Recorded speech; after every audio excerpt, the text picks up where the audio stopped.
000 individus. Mais quand même, petite touche positive, il faut savoir que cette population, elle était tombée à moins de 300 il y a 25 ans, hein, pendant le conflit au Rwanda. On pensait l'espèce quasiment éteinte.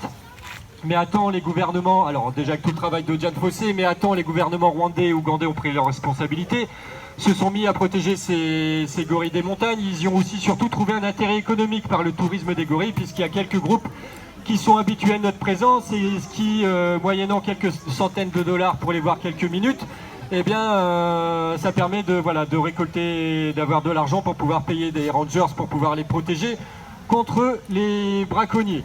Donc après, il y a une population qui augmente tout doucement un petit tous les 4 ans. Forcément, ça augmente pas très vite. Mais c'était une petite parenthèse pour vous montrer que voilà, il y a quand même des choses qui peuvent fonctionner si on y met un peu de bonne volonté.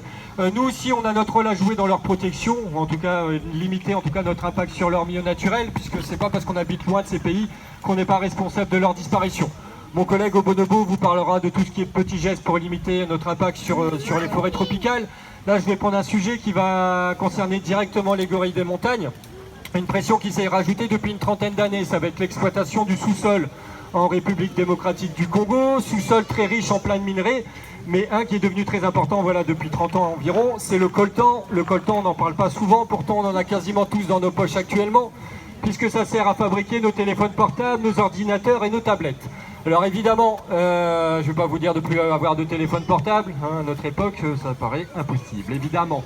Mais en étant sensibilisé au courant, bien, ça permet déjà de résister à la pression des opérateurs téléphoniques qui essayent de nous faire changer de téléphone portable très régulièrement, alors que celui qu'on possède fonctionne encore très bien. Donc en fait, voilà. Et on n'est pas obligé non plus de suivre la mode, d'avoir forcément le même que le copain et de passer du 7 au 12 dans la même année.